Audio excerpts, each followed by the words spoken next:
ഒരു വീട് വാങ്ങിക്കാനോ വിൽക്കാനോ മറ്റോ പോവുകയാണോ? അതോ നിങ്ങളെ കയ്യിലിരിക്കുന്ന കുറച്ച് സ്വർണം വിൽക്കാനുള്ള തയ്യാറെടുപ്പിലാണോ? സ്വർണവും വസ്തുവും ഒക്കെ നോൺ ഫൈനാൻഷ്യൽ അസറ്റ്സ് ആണെന്ന് നിങ്ങൾക്കറിയാമോ? ക്യാപിറ്റൽ ഗെയിൻ ടാക്സ് എന്താണെന്ന് നിങ്ങൾക്കറിയാമോ? ടാക്സ് 30% വർദ്ധിച്ചത് നിങ്ങൾ അറിഞ്ഞിട്ടുണ്ടോ? ബജറ്റിലെ പുതിയ മാറ്റങ്ങൾ എങ്ങനെയാണ് നമ്മുടെ ജീവിതത്തെ നേരിട്ട് ബാധിക്കാൻ പോകുന്നത്, മാറ്റിമറിക്കാൻ പോകുന്നത് എന്ന് നിങ്ങൾ പഠിച്ചിട്ടുണ്ടോ? ടൈം മാഗസിന്റെ പുതിയ റിപ്പോർട്ട് പ്രകാരം ഇന്ത്യയിൽ നിലവിലുള്ള സാമ്പത്തിക അസമത്വം ബ്രിട്ടീഷ് കാലത്ത് പോലും ഇവിടെ ഉണ്ടായിരുന്നില്ലെന്നാണ് അവരുടെ പഠനങ്ങൾ പറയുന്നത്. ധ്രുവ് റാറ്റിയുടെ ഏറ്റവും പുതിയ വീഡിയോയുടെ മലയാളം പരിഭാഷയാണിത്. നിങ്ങൾ കുറെ ദിവസമായി വീഡിയോ ചോദിക്കുന്നുണ്ടായിരുന്നു. ഈ വീഡിയോ കണ്ടിട്ട് നിങ്ങളുടെ സമയം നഷ്ടപ്പെട്ടിട്ടില്ല എന്ന് തോന്നുകയാണെങ്കിൽ പോകുന്നതിന് മുമ്പ് സബ്സ്ക്രൈബ് ബട്ടണിൽ ഒന്ന് വിരലമർത്തിയിട്ട് പോയാൽ നമ്മൾ 1 മില്യൺ ഫാമിലി ആയി മാറും കേട്ടോ. बड़े से बड़ा मोदी समर्थक भी अपना गुस्सा जाहिर करने लगा सरकार के खिलाफ। देखकर ऐसा लगता है कि सारी टैक्स वसूली ये सरकार मिडिल क्लास लोगों से करती है और जो इनके करोड़पति अरबपति दोस्त होते हैं उनको सिर्फ फायदे ही फायदे दिए जाते हैं। इस आर्टिकल को देखिए दोस्तों, इनकम इनइक्वालिटी की इतनी बुरी हालत ब्रिटिश राज के समय भी नहीं थी। ജൂലൈ 23 ധനകാര്യമന്ത്രി നിർമ്മല സീതാരാമന്റെ 2024 കേന്ദ്ര ബജറ്റ് അവതരിപ്പിച്ചു. ഈ ബജറ്റിനെ കുറിച്ച് ജനങ്ങളിൽ നിന്നുണ്ടായ നെഗറ്റീവ് പ്രതികരണം വേറെ ലെവലുള്ള പരിപാടിയായിരുന്നു. വൻ മോദി ഭക്തന്മാരായിരുന്നവർ വരെ നരേന്ദ്രമോദി സർക്കാരിനെതിരെ തങ്ങളുടെ അതൃപ്തിയൊക്കെ പരസ്യമായി തന്നെ വെളിവാക്കി രംഗത്ത് വന്നു. ഈ ട്വീറ്റുകൾ നോക്കൂ. ജൂൺ 17 വരെ ഞങ്ങൾക്ക് മോദി തന്നെ മതിയേ എന്ന് പറഞ്ഞിരുന്നവര് 23 ജൂലൈ ആയപ്പോൾ ദയവായി ഞങ്ങളെ ഭിക്ഷക്കാരെ പോലെ കണക്കാക്കരുതെന്ന് ട്വീറ്റ് ചെയ്യുന്ന അവസ്ഥയിലേക്ക് ഈ ബജറ്റ് ആളുകളെ എത്തിച്ചു. ഇനി എനിക്ക് സമാധാനത്തോടെ മരിക്കാമെന്നാണ് ജൂൺ 9 ഇയാൾ ട്വീറ്റ് ചെയ്തത്. പക്ഷെ അവരെന്തായി, ജൂലൈ 23 ആയപ്പോൾ നികുതി കൈകാര്യം ചെയ്യുന്നതിൽ ഞാൻ കണ്ട ഏറ്റവും മോശപ്പെട്ട സർക്കാരാണിതെന്ന് പറയാൻ നിർബന്ധിതരായി. കൊമേഡിയനായ അഭിജിത്ത് ഗാംഗുലിയുടെ ഒരു ട്വീറ്റ് വൈറലായി. അതിൽ അദ്ദേഹം പറയുന്നത്, ഞാൻ പണം സമ്പാദിച്ചാൽ നിർമ്മല സീതാരാമൻ അതിൽ നിന്നും പണം ഈടാക്കും. ഇനി ഞാൻ പണം ചെലവഴിക്കുമ്പോൾ നിർമ്മല അതിൽ നിന്നും പണം നികുതി പിടിക്കും. ഇനി ഞാൻ പണം സമ്പാദിക്കാതെയും പണം ചെലവാക്കാതെയും ഇരിക്കുകയാണെന്ന് വെക്കട്ടെ. അപ്പൊ എന്താണ് നിർമ്മല പറയുക? ഇത് നിങ്ങളുടെ നിക്ഷേപമാണെന്ന് പറഞ്ഞ് നിർമ്മല അതിൽ നിന്നും നികുതി എടുക്കും. ഇതിലൊരു ബെസ്റ്റ് കാര്യം എന്താണെന്ന് വെച്ചാൽ, ഇനി ഞാൻ ടാക്സ് അടയ്ക്കുന്നു എന്ന് നിങ്ങൾ കരുതുക, അതിലൊരു അഡീഷണൽ സെസ് വരുന്നുണ്ട്. അപ്പൊ അതിന്റെ മേലും നിർമ്മല ഒരു നികുതി കൂടെ എടുക്കുന്ന അവസ്ഥയുണ്ട്. ധനമന്ത്രിയെ കളിയാക്കിക്കൊണ്ടുള്ള ഈ മീം വൈറലായിക്കൊണ്ടിരിക്കുകയാണ്. നിനക്കെന്നെ തോൽപ്പിക്കാനാവില്ല, നിങ്ങൾക്ക് എന്നെ തോൽപ്പിക്കാനാവില്ല, പക്ഷെ എനിക്കറിയാം അവർ എന്നെ തോൽപ്പിക്കും. ഈ യുക്തിയെ ക്ഷണിച്ചുകൊണ്ട് ഒരു ഫ്ലോ ചാർട്ട്, ഈ യുക്തി കാണിക്കുന്ന ഒരു ഫ്ലോ ചാർട്ട് വൈറലായിട്ടുണ്ട്. നിങ്ങൾക്ക് എത്ര തന്നെ സാലറി കിട്ടിയാലും അതിൽ 30% ഡയറക്റ്റ് ടാക്സ് ആണ് നൽകേണ്ടി വരുന്നത്. ബാക്കിയുള്ള തുക നിങ്ങൾ നിക്ഷേപമായി വെക്കുന്നുവെങ്കിൽ അതിൽ നിന്ന് നിങ്ങൾ പെട്ടെന്ന് ലാഭം ഉണ്ടാക്കുകയാണെന്ന് വിചാരിക്കുക, അതിൽ നിന്ന് നിങ്ങൾ 20% ടാക്സ് അടയ്ക്കേണ്ടി വരും. ഇനി അങ്ങനെയല്ല, നിങ്ങൾ വളരെ സാവധാനത്തിലാണ് പണം കൊയ്യുന്നതെങ്കിൽ 12% ടാക്സ് ആണ് അടയ്ക്കേണ്ടി വരുന്നത്. അഥവാ നിങ്ങൾ ഭയങ്കര നഷ്ടത്തിലാണ് ഈ സംഭവം പോകുന്നതെങ്കിൽ ആ നഷ്ടം മുഴുവൻ നിങ്ങൾ തന്നെ അങ്ങോട്ട് സഹിച്ചേക്കണം. ഇനി അങ്ങനെയൊന്നുമല്ല, നിങ്ങളുടെ കയ്യിലുള്ള പണം നിങ്ങൾ ചെലവാക്കാൻ വേണ്ടി ഉദ്ദേശിക്കുകയാണെന്ന് വിചാരിക്കുക. അങ്ങനെയാണെങ്കിൽ അടിസ്ഥാന ഉൽപ്പന്നങ്ങളിൽ GST ആയിട്ട് 12% നികുതി നിങ്ങൾ കൊടുക്കേണ്ടി വരും. ഫാൻസി സാധനങ്ങളിൽ 18% നികുതി. ആഡംബര വസ്തുക്കളിലാകുമ്പോഴേക്കും 28% നികുതി. ഇവിടെ ഉയരുന്നൊരു ചോദ്യം എന്താണെന്ന് അറിയാമോ? വാസ്തവത്തിൽ ഈ ബജറ്റ് ഇത്രയ്ക്കും ഈ പറയുന്ന അത്ര മോശമാണോ? അതിന്റെ ഉത്തരം കിട്ടണമെങ്കിൽ നമുക്ക് വിശദമായിട്ടൊന്ന് പരിശോധിക്കേണ്ടി വരും.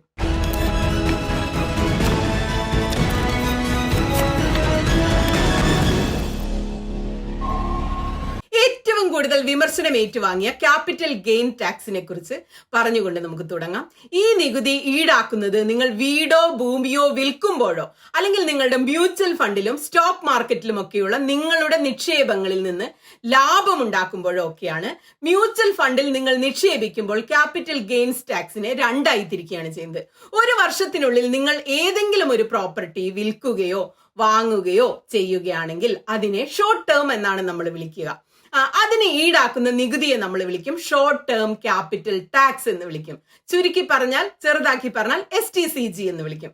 എന്നാൽ നിങ്ങൾ നിങ്ങളുടെ അസറ്റുകൾ ഒരു വർഷത്തിലധികം കാലം നിങ്ങൾ കൈവശം വെക്കുകയാണെങ്കിൽ അതിനെ നമ്മൾ പറയുന്നത് ലോങ് ടേം പീരീഡ് എന്നാണ്. ഇത്തരം ഇടപാടുകളെ നമ്മൾ വിളിക്കുന്നത്. അതിൽ കൊടുക്കേണ്ട ടാക്സിനെയും നമ്മൾ അതുകൊണ്ട് ലോങ് ടേം പീരീഡ് ടാക്സ് അഥവാ LTCG എന്നാണ് വിളിക്കുക. പുതിയ ബജറ്റിൽ സർക്കാർ ഈ 2 ടാക്സുകളും വർദ്ധിപ്പിച്ചിട്ടുണ്ട്. ഷോർട്ട് ടേം ടാക്സ് 5% വർദ്ധിച്ചു. ആദ്യം ഇത് 15% ഇപ്പോൾ 20%. Long term capital gains 2.5% വർദ്ധിപ്പിച്ചത്. എന്ന് വെച്ചാൽ ആദ്യം 10% ഉണ്ടായിരുന്നത് ഇനി മുതൽ 12.5% നികുതിയാണ് നമ്മൾ കൊടുക്കേണ്ടി വരിക. പക്ഷേ ഈ കേസിൽ സർക്കാർ ഒരു എക്സെംഷനും വർദ്ധിപ്പിച്ചിട്ടുണ്ട്. ആദ്യം 1 ലക്ഷത്തിന്റെ ഇളവ് ലഭിച്ചുകൊണ്ടിരുന്നത് ഇപ്പോൾ 1.25 ലക്ഷമായി വർദ്ധിപ്പിച്ചിട്ടുണ്ട്. അതായത് ഒരു വർഷത്തിൽ നിങ്ങളുടെ ലാഭം 1.25 ലക്ഷം രൂപയ്ക്ക് താഴെയാണെങ്കിൽ നിങ്ങൾ നികുതിയൊന്നും അടയ്ക്കേണ്ടതില്ല. പക്ഷെ ഒരു കാര്യം ഉറപ്പാണ്, മ്യൂച്വൽ ഫണ്ടിലും സ്റ്റോക്ക് മാർക്കറ്റിലും ഇൻവെസ്റ്റ് ചെയ്യുന്നവരൊക്കെ സർക്കാരിനോട് വലിയ ദേഷ്യത്തിലാണ് ഇപ്പോൾ. കാരണം സർക്കാരിന്റെ തീരുമാനം അവരെ നേരിട്ട് ബാധിക്കുന്ന ഒന്നായി മാറിയിട്ടുണ്ട്. ഇത് കൂടാതെ ഫ്യൂച്ചേഴ്സിലും ഓപ്ഷൻ ട്രേഡിംഗിലും ഒക്കെ ഏർപ്പെട്ടിരിക്കുന്നവർക്ക് വളരെ മോശപ്പെട്ട വാർത്തയാണ് ഈ ബജറ്റ് വന്നപ്പോൾ ഉണ്ടായിരിക്കുന്നത്. അവരുടെ ഇടപാടുകളിൽ നേരത്തെ തന്നെ ഒരു സെക്യൂരിറ്റീസ് ട്രാൻസാക്ഷൻ ടാക്സ് എന്ന് പറയുന്ന ഒരു സംഗതിയുണ്ട്. മുമ്പ് ഫ്യൂച്ചേഴ്സിന്റെ ഇടപാട് മൂല്യത്തിന്റെ 0.0125% ടാക്സ് ആണ് ഈടാക്കിയിരുന്നെങ്കിൽ ഇന്നത് 0.2% ഓപ്ഷൻസ് ഇടപാടുകളിൽ മുമ്പ് ഓപ്ഷൻ പ്രീമിയത്തിന്റെ 0.625% ഇന്നത് ഉയർത്തി നേരെ 0.1% ഉയർത്തിയിട്ടുണ്ട്. പക്ഷെ സർക്കാരിന്റെ കാഴ്ചപ്പാടിൽ ഇത് നോക്കി കാണുകയാണെങ്കിൽ ഈ വർദ്ധിച്ച നികുതികളെ കുറിച്ച് എന്ത് ന്യായീകരണമാണ് സർക്കാരിന് നൽകാനുള്ളതെന്ന് നോക്കാം. അതിന്റെ ഉത്തരം ഒളിഞ്ഞിരിക്കുന്നത് economic survey 2023-24 economic survey report എന്താണെന്ന് നിങ്ങൾക്ക് അറിയില്ലെങ്കിൽ പോലും അതൊരു വാർഷിക റിപ്പോർട്ടാണ്. ബജറ്റിന് മുമ്പാണ് അത് അവതരിപ്പിക്കുക. ഇത് തയ്യാറാക്കുന്നത് ഡിപ്പാർട്ട്മെന്റ് ഓഫ് ഇക്കണോമിക് അഫയേഴ്സിന്റെ സാമ്പത്തിക വിഭാഗമാണ് ഇത് തയ്യാറാക്കുന്നത്. ചീഫ് ഇക്കണോമിക് അഡ്വൈസർ ആണ് ഇതിന് നേതൃത്വം നൽകുന്നത്. ധനമന്ത്രി നിർമ്മല സീതാരാമന്റെ ബജറ്റിന് വെറും ഒരു ദിവസം മുമ്പ് ജൂലൈ 22 സാമ്പത്തിക സർവേ റിപ്പോർട്ട് പാർലമെന്റിൽ അവതരിപ്പിച്ചത്. ഈ സർവേയുടെ പേജ് 65 നോക്കിയാൽ അതിൽ കൃത്യമായിട്ടൊരു കാര്യം എഴുതി വെച്ചിട്ടുണ്ട്. രാജ്യത്തിന്റെ ഇക്കണോമിയിൽ ഓഹരി വിപണിയുടെ സ്വാധീനം വർദ്ധിക്കുകയാണെങ്കിൽ അത് വിപണിയിൽ അസന്തുലിതാവസ്ഥയുണ്ടാക്കും എന്നതിന്റെ ഒരു മുന്നറിയിപ്പാണ് ആ റിപ്പോർട്ടിലുള്ളത്. അല്ലാതെ മാർക്കറ്റ് പൂർവ്വസ്ഥിതിയിലാകും എന്നതിന്റെ ലക്ഷണമല്ല. ലളിതമായിട്ട് പറഞ്ഞു കഴിഞ്ഞാൽ ഇവരുടെ ഭാഷയിൽ സ്റ്റോക്ക് മാർക്കറ്റ് ഒരു നീർക്കുമിളയായി വീർത്തു വരികയാണ് എന്നാണ് അർത്ഥം. വിപണിയുടെ സ്വാധീനം വർദ്ധിച്ചാൽ അപ്പോൾ മാർക്കറ്റിൽ ചാഞ്ചാട്ടമുണ്ടാകും. ഇതിലെ രസകരമായ ഒരു കാര്യം എന്ന് പറയുന്നത് തൊഴിലില്ലായ്മ, വിലക്കയറ്റം, സമ്പദ് വ്യവസ്ഥ എന്നിവയിൽ സർക്കാരിനെ എപ്പോഴൊക്കെ വിമർശിച്ചിട്ടുണ്ടോ അപ്പോഴൊക്കെ സർക്കാർ പറഞ്ഞുകൊണ്ടിരുന്നത് നിങ്ങളൊന്ന് ഓഹരി വിപണിയിലേക്ക് നോക്കൂ, അത് എത്ര ഉയരത്തിൽ പോകുന്നു എന്നാണ് നമ്മളോട് നിരന്തരം പറഞ്ഞുകൊണ്ടിരുന്നത്. അതായത് സ്റ്റോക്ക് മാർക്കറ്റ് ഉയരത്തിലാണെങ്കിൽ രാജ്യത്ത് വളർച്ചയുണ്ടെന്നുള്ള ഒരു മെസ്സേജ് ആണ് അവർ നമ്മളോട് പറഞ്ഞുകൊണ്ടിരുന്നത്. എന്നാൽ ഇപ്പൊ അവർ പറയുന്നത് സ്റ്റോക്ക് മാർക്കറ്റ് ഉയരത്തിൽ പോകുന്നത് വളർച്ചയുടെ സൂചികയല്ലെന്നാണ്. വിപണി വല്ലാതെ ഉയരത്തിലേക്ക് പോയാൽ മാർക്കറ്റ് ചാഞ്ചാടും. സർക്കാർ ഇതിനെ നിരുത്സാഹപ്പെടുത്താൻ ആഗ്രഹിക്കുന്നുവെന്ന്, പ്രത്യേകിച്ച് ഫ്യൂച്ചേഴ്സിലും ഓപ്ഷൻ ട്രേഡിംഗിലും ഒക്കെ സർക്കാർ ഇത് കുറച്ചു കൊണ്ടുവരാൻ ആഗ്രഹിക്കുന്നു. എന്റെ ഒരു അഭിപ്രായത്തിൽ ഏറ്റവും അപകടകരമായ ഒന്നാണ് ഈ രണ്ട് തീരുമാനങ്ങളും. ഇതൊന്നും അറിയാതെ കുറെ പേർ തങ്ങളുടെ സമ്പാദ്യം മുഴുവനും ഇത്തരത്തിൽ പൈസയോടുള്ള ആർത്തി കൊണ്ട് വെറുതെ നിക്ഷേപിച്ച് കളഞ്ഞുകൊണ്ടിരിക്കുകയാണ്. ഈ ബജറ്റിന്റെ മറ്റൊരു പ്രത്യേകത, സർക്കാർ ഇത്തവണ ഇക്കണോമിക് സർവേയിൽ തൊഴിലില്ലായ്മയെ കുറിച്ച് വളരെ വിശദമായി തന്നെ പ്രതിപാദിക്കുന്നുണ്ട്. അതിന് ചില പരിഹാരങ്ങളും സർക്കാർ തന്നെ നിർദ്ദേശിക്കുന്നുണ്ട്. ഇതിൽ അവർ കൃത്യമായിട്ട് എഴുതി വെച്ചിരിക്കുകയാണ് 2030 7.85 ദശലക്ഷം തൊഴിൽ ഓരോ വർഷവും ഉണ്ടാക്കണമെന്ന് അവർ എഴുതി വെച്ചിട്ടുണ്ട്. ഇന്ത്യൻ ബിരുദധാരികളിൽ 2-1 ജോലിയിലെടുക്കാനുള്ള യോഗ്യതയില്ലെന്നും അവർക്ക് ജോലിക്ക് വേണ്ട സ്കില്ലെന്നില്ലെന്നുമാണ് ഈ റിപ്പോർട്ടിന്റെ 158 പേജിൽ അവർ തന്നെ തുറന്നു സമ്മതിക്കുന്നത്. CMI ഈ റിപ്പോർട്ട് പ്രകാരം 2024 പ്രായത്തിലുള്ളവരുടെ തൊഴിലില്ലായ്മ നിരക്ക് 2024 തുടക്കത്തിൽ 44.49%. ഈ റിപ്പോർട്ടിൽ ആർട്ടിഫിഷ്യൽ ഇന്റലിജൻസിനെ കുറിച്ചും കൃത്യമായിട്ട് പറയുന്നുണ്ട്. അവർ പറയുന്നത് AI തൊഴിൽ രംഗത്ത് വലിയ അനിശ്ചിതത്വം ഉണ്ടാക്കിക്കൊണ്ടിരിക്കുകയാണെന്നാണ് ഈ റിപ്പോർട്ടിൽ പറയുന്നത്. എല്ലാ സ്കിൽ ലെവലിലും, അത് ലോ സ്കിൽ ആണെങ്കിലും ഹൈ സ്കിൽ തൊഴിലാളിയാണെങ്കിൽ പോലും ആർട്ടിഫിഷ്യൽ ഇന്റലിജൻസിന്റെ കടന്നുവരവോടുകൂടി മനുഷ്യരുടെ തൊഴിലിനെ വലിയ അനിശ്ചിതത്വത്തിലേക്ക് ഇത് മാറ്റിയിട്ടുണ്ട് എന്ന് ഈ റിപ്പോർട്ടിൽ സർക്കാർ തന്നെ വ്യക്തമാക്കുന്നു. ഭാവിയിൽ തൊഴിൽ രംഗത്ത് ഏറ്റവും വലിയ തടസ്സമായി മാറാൻ പോകുന്നത് AI ആണെന്നാണ് റിപ്പോർട്ടിൽ വ്യക്തമായിട്ട് പറയുന്നത്. ഇനി ഓഹരി വിപണിയിൽ നിക്ഷേപിക്കാൻ നിങ്ങൾക്ക് താല്പര്യമില്ലെങ്കിൽ സ്വർണത്തിലോ വസ്തുവിലോ നിങ്ങൾ പണം നിക്ഷേപിക്കുകയാണെന്ന് കരുതുക. സ്വർണവും വസ്തുവും നോൺ ഫൈനാൻഷ്യൽ അസറ്റ്സ് എന്നാണ് അറിയപ്പെടുന്നത്. നിങ്ങൾ ഭൂമി അല്ലെങ്കിൽ വീട് അല്ലെങ്കിൽ അപ്പാർട്ട്മെന്റ് ഒക്കെ വാങ്ങിയെന്ന് കരുതുക. നോൺ ഫൈനാൻഷ്യൽ അസറ്റ്സിൽ ഏർപ്പെടുത്തിയ long term capital gains tax സർക്കാർ യഥാർത്ഥത്തിൽ കുറയ്ക്കുകയാണ് ചെയ്തിരിക്കുന്നത്. മുൻകാലങ്ങളിൽ ഇത് 20% ഇപ്പോഴത് 12.5% കുറച്ചു. അപ്പൊ നിങ്ങൾ എന്താ വിചാരിക്കുക, ടാക്സ് കുറയ്ക്കുന്നത് നല്ല കാര്യമാണല്ലോ, ഇത് കൊള്ളാം. എന്നാൽ ഇതോടൊപ്പം തന്നെ സർക്കാർ ഇതിലെ ഇൻഡെക്സേഷന്റെ പ്രയോജനങ്ങൾ എല്ലാം കൂടി അങ്ങ് എടുത്തു മാറ്റുകയാണ് ചെയ്തത്. ഇൻഡെക്സേഷൻ എന്ന് പറഞ്ഞാൽ നിങ്ങളുടെ വസ്തു കൈമാറ്റം ചെയ്യുമ്പോൾ അതിന്റെ ക്യാപിറ്റൽ ഗെയിൻസ് ടാക്സ് വിലക്കയറ്റമായി കണക്കിലെടുത്തുകൊണ്ട്, അതായത് ഒരു ഇന്നേക്ക് 20 വർഷങ്ങൾക്ക് മുമ്പ് നിങ്ങൾ ഒരു 20 ലക്ഷത്തിന്റെ വീട് വാങ്ങിയിട്ടുണ്ടെങ്കിൽ ഇന്നത്തെ വിലയുമായി താരതമ്യപ്പെടുത്തിയാൽ അതിന്റെ വില 60 ലക്ഷം രൂപയായിരിക്കും അതിന്റെ ഒരു മൂല്യം. അപ്പൊ നിങ്ങൾക്ക് നികുതി കുറച്ച് കൊടുത്താൽ മതി. കാരണം എന്താണ്, ഈ 60 ലക്ഷം രൂപയെ അടിസ്ഥാന മൂല്യമായി കണക്കാക്കിയാണ് നിങ്ങളുടെ ഇന്നത്തെ ലാഭം കണക്കാക്കുന്നത്. ഇതിനാണ് ഇൻഡെക്സേഷൻ എന്ന് നമ്മൾ പറയുക. ഈ ഇൻഡെക്സേഷൻ എടുത്തു കളഞ്ഞു കഴിഞ്ഞാൽ 20 ലക്ഷം രൂപയുള്ള വസ്തുവിന്റെ മൂല്യം 20 വർഷം കഴിഞ്ഞാലും 20 ലക്ഷം രൂപ തന്നെ ആയിരിക്കും. അതിന് അനുപാതമായ നികുതി നിങ്ങൾ നൽകേണ്ടി വരും. മനസ്സിലാവുന്നുണ്ടോ? സർക്കാർ ഇങ്ങനെ ചെയ്യാനുള്ള ഒരു കാരണം ഒരു പക്ഷേ വസ്തുവകകളുടെ ഇടപാടിൽ സർക്കാർ ഊഹക്കച്ചവടം ആഗ്രഹിക്കുന്നേ ഇല്ല എന്നതുകൊണ്ടായിരിക്കാം. മനോജ് തിവാരിയുടെ ഒരു അഭിമുഖം നിങ്ങൾക്ക് ഓർമ്മയില്ലേ? इस क्षेत्र के हर घर की कीमत 3 गुना कर दे. ഈ പ്രദേശത്തെ എല്ലാ വീടുകളുടെയും വില 3 ഇരട്ടിയാക്കണം. 2024 തെരഞ്ഞെടുപ്പ് പ്രചാരണത്തിൽ മനോജ് തിവാരി വളരെ സന്തോഷത്തോടെ പറഞ്ഞിരുന്നത് നരേന്ദ്രമോദി 3ാം സർക്കാർ തന്റെ മണ്ഡലത്തിൽ വസ്തുവകകളുടെ വില 3 ഇരട്ടിയാക്കി വർദ്ധിപ്പിക്കുമെന്നായിരുന്നു. ये तो गलत हो जाएगा. क्यों? मान लीजिए आपके पूर्वांचल से जो लोग आएंगे यहाँ वो तो कभी घर ही नहीं खरीद पाएंगे. थोड़ा इसमें कंफ्यूज हो रहा हूँ मैं शायद. മനോജ് തിവാരിയെ പോലെയുള്ളവർക്ക് ഇതിൽ വലിയ ലാഭമുണ്ട്. കുറെ പണമുള്ളവർ നിരവധി കെട്ടിടങ്ങൾ വാങ്ങിക്കൂട്ടിയിട്ടുണ്ടാവും. അപ്പൊ അത് വിറ്റ് കിട്ടുന്ന പൈസ കൊണ്ട് അവർക്ക് തങ്ങളുടെ ബിസിനസ് നടത്താൻ പറ്റും, ലാഭവും കൊയ്യാൻ പറ്റും. എന്നാൽ അവർ മനസ്സിലാക്കാത്തൊരു കാര്യമുണ്ട്. ആദ്യമായിട്ടൊരു വീട് വാങ്ങാൻ ആഗ്രഹിക്കുന്ന ഒരു മിഡിൽ ക്ലാസ് കുടുംബത്തെ സംബന്ധിച്ചിടത്തോളം ഇത് വലിയ നഷ്ടമാണ് ഉണ്ടാക്കുന്നത്. മധ്യവർഗ കുടുംബം വിചാരിക്കുന്നത് വസ്തുവിന്റെ വില ഇത്രയും കൂടിയിരിക്കുന്നതിനാൽ തങ്ങൾക്ക് ഒരിക്കലും ഒരു വീടേ വാങ്ങാൻ കഴിയില്ല എന്നാണ്. ഇവിടെയും ഇതുപോലെ വസ്തുവകകൾക്ക് അനർഹമായ വില നിശ്ചയിക്കുകയാണെങ്കിൽ അതിനെ റിയൽ എസ്റ്റേറ്റ് കുമിള എന്നാണ് വിളിക്കുന്നത്. സർക്കാർ പ്രോപ്പർട്ടികളുടെ നിക്ഷേപവും നിരുത്സാഹപ്പെടുത്താൻ വേണ്ടി ആഗ്രഹിക്കുന്നു എന്നാണ് ഇതിൽ നിന്നും മനസ്സിലാക്കേണ്ടത്. പക്ഷെ അത് നിങ്ങൾക്ക് ഗുണകരമാണോ ദോഷകരമാണോ എന്നത് നിങ്ങളുടെ വ്യക്തിപരമായ സാഹചര്യത്തെ അനുസരിച്ചായിരിക്കും അനുഭവപ്പെടാൻ പോകുന്നത്. കാരണം ചെറുതും വലുതുമായ നിരവധി നിബന്ധനകൾ ഇതിൽ പരിഗണിക്കേണ്ടതുണ്ട്. ഉദാഹരണത്തിന് സർക്കാർ ഒരു റൂൾ ഉണ്ടാക്കിയിട്ടുണ്ട്. 2001 മുമ്പാണ് നിങ്ങൾ ഒരു പ്രോപ്പർട്ടി വാങ്ങിയതെങ്കിൽ നിങ്ങൾക്ക് ഇൻഡെക്സേഷന്റെ ആനുകൂല്യം ലഭിക്കും. ഇനി അതിൽ ശേഷമാണെങ്കിൽ നിങ്ങൾക്ക് ഇൻഡെക്സേഷന്റെ ആനുകൂല്യം ലഭിക്കില്ല. വാസ്തവത്തിൽ 20% നിന്ന് 12.5% നികുതി കുറയുന്നതിന്റെ മെച്ചവും ഇൻഡെക്സേഷൻ എടുത്തു കളയുന്നതിന്റെ നഷ്ടവും നിങ്ങളെ എത്രത്തോളമാണ് ബാധിക്കാൻ പോകുന്നതെന്ന് ഒരു ഉദാഹരണത്തിലൂടെ ഒന്ന് മനസ്സിലാക്കി തരാൻ ശ്രമിക്കാം. 2004 ഒരു പ്രോപ്പർട്ടി വാങ്ങാൻ നിങ്ങൾ 20 ലക്ഷം രൂപയാണ് ചെലവാക്കിയതെന്നൊന്ന് സങ്കല്പിക്കുക. അപ്പൊ ഇൻഫ്ലേഷൻ അഡ്ജസ്റ്റ് ചെയ്ത് ആ തുകയുടെ ഇപ്പോഴത്തെ മൂല്യം ഒരു കണക്കാക്കിയാൽ 64,20,000 രൂപയാണ് എന്ന് കണക്കാക്കാം. ഈ തുക എങ്ങനെ കണക്കാക്കി എന്ന് ചോദിച്ചാൽ CII വാല്യൂ കണക്കാക്കിയിട്ടാണ് ഈ വാല്യൂ കണ്ടെത്തുന്നത്. CII എന്നാൽ കോസ്റ്റ് ഇൻഫ്ലേഷൻ ഇൻഡെക്സ് എന്നാണ്. അതായത് വസ്തുക്കളുടെ വാർഷിക വിലക്കയറ്റം നിർണ്ണയിക്കുന്നത് ഇങ്ങനെയാണ്. എല്ലാ വർഷവും ആദായ നികുതി വകുപ്പ് CII നമ്പർ പുറത്തുവിടാറുണ്ട്. അതിന്റെ അടിസ്ഥാന വർഷമായിട്ട് നിശ്ചയിച്ചിരിക്കുന്നത് 2001 ആണ്. 2004 നമ്മൾ ഒരു പ്രോപ്പർട്ടി വാങ്ങി. അപ്പൊ അതിന്റെ CII വാല്യൂ എന്ന് പറയുന്നത് 113 ആയിരുന്നു. ഈ വർഷം അതായത് 2024-25 CII വാല്യൂ 363 ആണ്.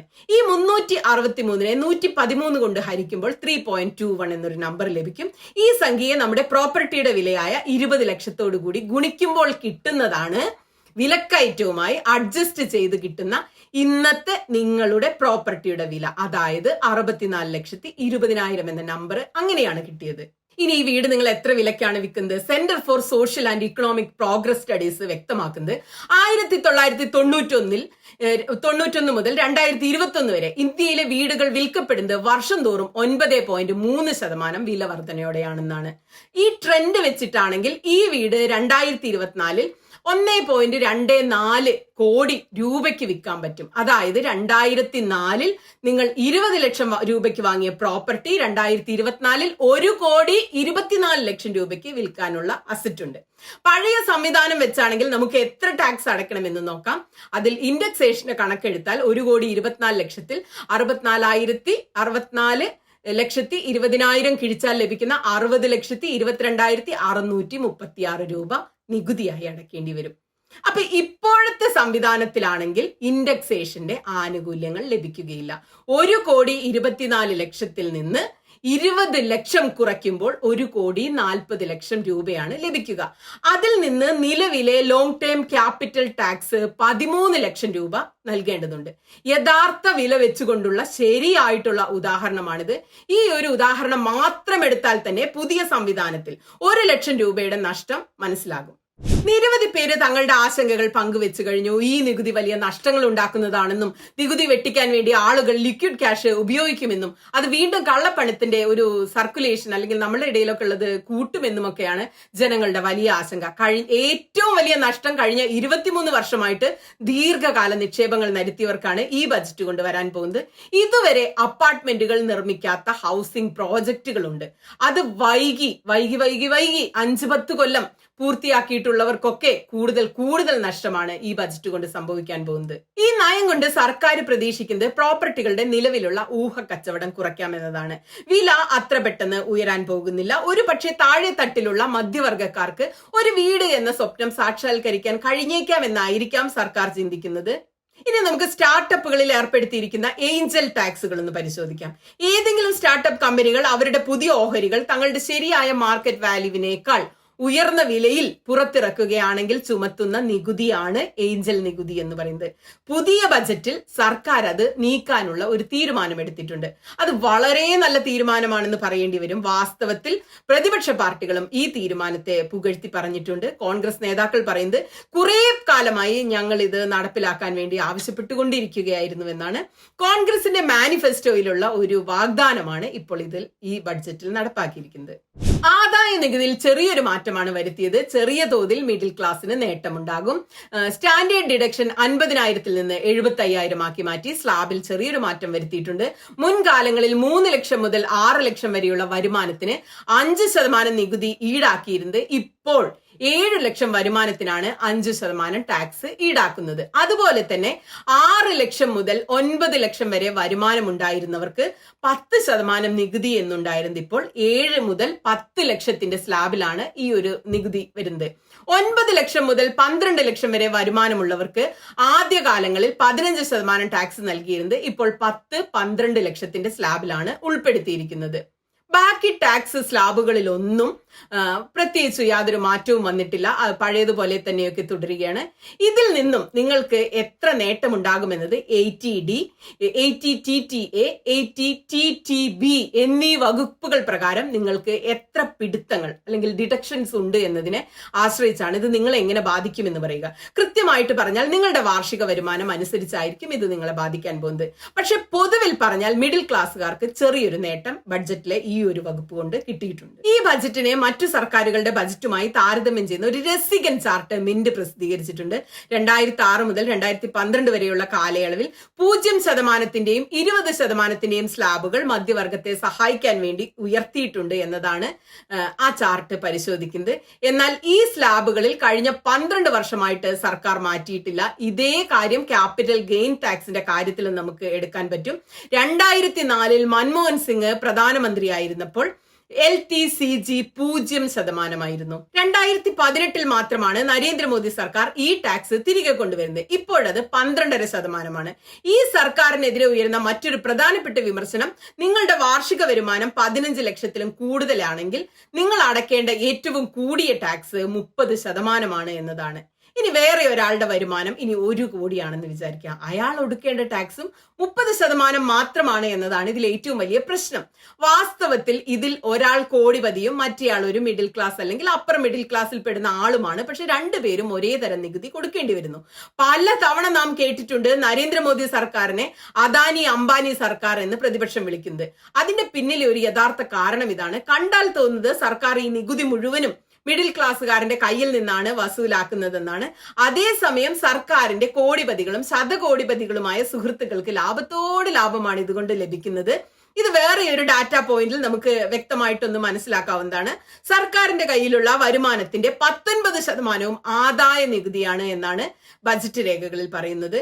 GST 18%, കടമെടുക്കുന്നത് 28%, കോർപ്പറേറ്റ് ടാക്സ് 17% മാത്രമാണ്.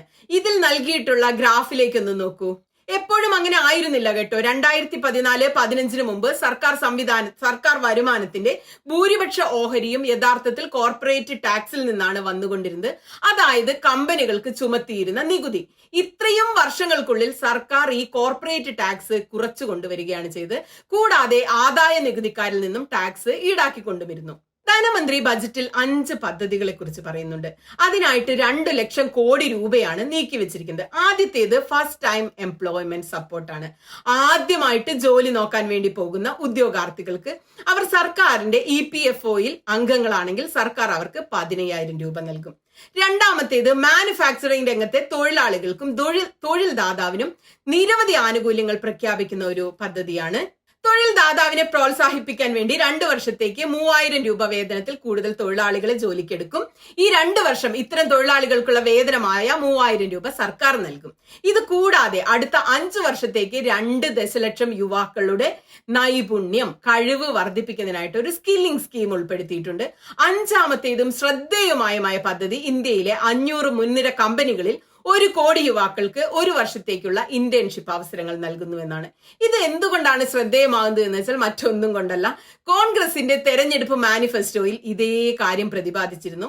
ഇത് 2 പാർട്ടികളും ഒരുപോലെ സമ്മതിക്കുന്ന ഒരു കാര്യമാണ്. അപ്പൊ ഒരു നല്ല കാര്യമായതുകൊണ്ടാണല്ലോ പ്രതിപക്ഷത്തിന്റെയും ഭരണപക്ഷത്തിന്റെയും മാനിഫെസ്റ്റോയിൽ വന്നത്. പക്ഷെ നോക്കേണ്ട ഒരു കാര്യം എന്താന്ന് വെച്ചാൽ ഇതിന്റെ നടത്തിപ്പ് എത്രമാത്രം ഉണ്ടായിരിക്കും, ഇത് നടപ്പിലാകുമോ എന്നതാണ്. 24 ജൂലൈയിൽ ധനമന്ത്രിയുടെ ഈ പ്രസ്താവന നോക്കിയാൽ നമുക്കൊരു കാര്യം മനസ്സിലാവും. അവര് പറയുന്നത് ഈ ഇന്റേൺഷിപ്പ് കമ്പനികൾക്ക് ഒരു നിർബന്ധമായിരിക്കില്ലെന്നാണ്. അപ്പൊ പിന്നെ എത്ര കമ്പനികളാണ് ഇത് നടപ്പിലാക്കാൻ പോകുന്നത്? അത് വളരെ പ്രധാനപ്പെട്ട ഒരു ചോദ്യമാണ്. അടുത്തൊരു പ്രധാനപ്പെട്ട കാര്യം പറയാനുള്ളത് വലിയ വിമർശനം തന്നെയാണ്. അത് വിവിധ സംസ്ഥാനങ്ങളിൽ എങ്ങനെയാണ് ഈ ഫണ്ട് വിതരണം സർക്കാർ ചെയ്യുന്നത് എന്നാണ്. ഈ ബജറ്റിൽ മറ്റു സംസ്ഥാനങ്ങളെ വെച്ച് നോക്കുമ്പോൾ ബീഹാറിനും ആന്ധ്രയ്ക്കും സർക്കാർ വളരെയധികം പണമാണ് വാരിക്കോരി നൽകിയിട്ടുള്ളത്. ആന്ധ്രാപ്രദേശിന്റെ തലസ്ഥാനമായ അമരാവതിയുടെ വികസനത്തിന് വേണ്ടി മാത്രം 15,000 കോടി രൂപയാണ് കേന്ദ്ര ബഡ്ജറ്റിൽ നീക്കിവെച്ചിരിക്കുന്നത്. ആന്ധ്രയിൽ നിയമസഭാ തെരഞ്ഞെടുപ്പ് കഴിഞ്ഞെങ്കിലും ബീഹാറിലേത് ഇനി നടക്കാൻ പോകുന്ന ഒരു തെരഞ്ഞെടുപ്പാണ്. ബീഹാറിന് കൊടുക്കാൻ പോകുന്ന തുക അത് വേറെ ലെവൽ പണമാണെന്ന് നമ്മൾക്ക് കണ്ടെത്തന്നെ മനസ്സിലാവും. എക്സ്പ്രസ് വേ, പവർ പ്ലാന്റ്സ്, ഹെറിറ്റേജ് കോറിഡോർസ് തുടങ്ങി പുതിയ വിമാനത്താവളങ്ങൾ തുടങ്ങി പുതിയ വിവിധ അടിസ്ഥാന വികസനത്തിന് വേണ്ടി 600 ബില്യൺ രൂപയാണ് കേന്ദ്ര സർക്കാർ ബീഹാറിൽ ചെലവഴിക്കാൻ വേണ്ടി പോകുന്നത്. ഈ ബജറ്റ് വഴി 11,500 കോടി രൂപയാണ് പ്രളയം കൈകാര്യം ചെയ്യാൻ വേണ്ടി ബീഹാറിന് നൽകുന്നത്. ടൂറിസം ബജറ്റിന്റെ കാര്യത്തിൽ ബീഹാറിനാണ് ഏറ്റവും നേട്ടം.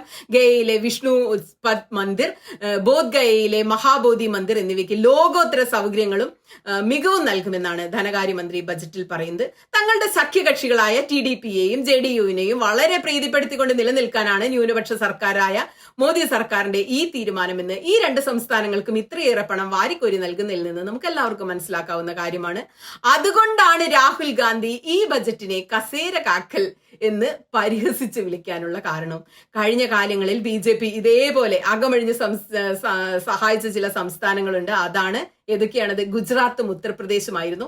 എന്നിട്ട് മറ്റു സംസ്ഥാനങ്ങളെ അവഗണിക്കുകയായിരുന്നു ഇവരുടെ സ്ഥിരം പതിവ്. ഇത്തവണ ഫോക്കസ് ഒന്ന് മാറിയിട്ടുണ്ട്.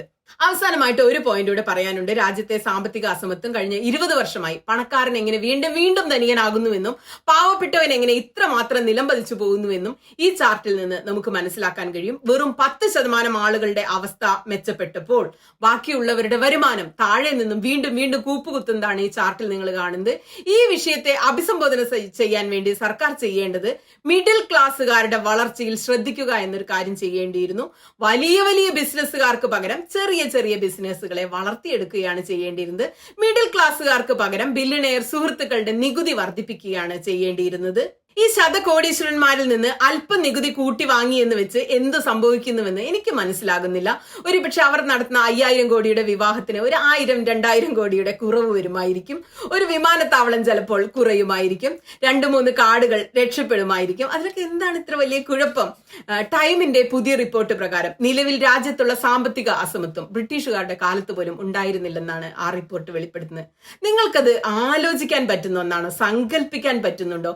നമ്മുടെ ബജറ്റിലെ പുതിയ മാറ്റങ്ങൾ നിങ്ങളുടെ ജീവിതത്തെ എത്ര മെച്ചപ്പെട്ടതാക്കി മാറ്റും അല്ലെങ്കിൽ എത്ര മോശപ്പെട്ടതാക്കി മാറ്റുമെന്ന് അറിയാൻ വേണ്ടി കാത്തിരുന്ന് തന്നെ കാണേണ്ടതുണ്ട്. ഇതാണ് ധ്രുവിന്റെ ആ വീഡിയോ. ഒരു വേർഡ് ബൈ വേർഡ് എന്ന് പറയാവുന്ന ട്രാൻസ്ലേഷൻ തന്നെയാണ്. സാമ്പത്തിക കാര്യങ്ങളിൽ പറയുന്നതിൽ ഞാൻ അത്ര മെച്ചപ്പെട്ട ആളല്ലാത്തതുകൊണ്ട് എന്തെങ്കിലും ഭാഗത്ത് തെറ്റിപ്പോയോ എന്ന് എനിക്കറിയില്ല. എങ്കിലും പരമാവധി നന്നായിട്ടൊക്കെ ചെയ്യാൻ ശ്രമിച്ചിട്ടുണ്ട്. അപ്പോൾ വീണ്ടും കാണുന്നവരെ എല്ലാവർക്കും നല്ലൊരു ദിവസം ആശംസിക്കുന്നു.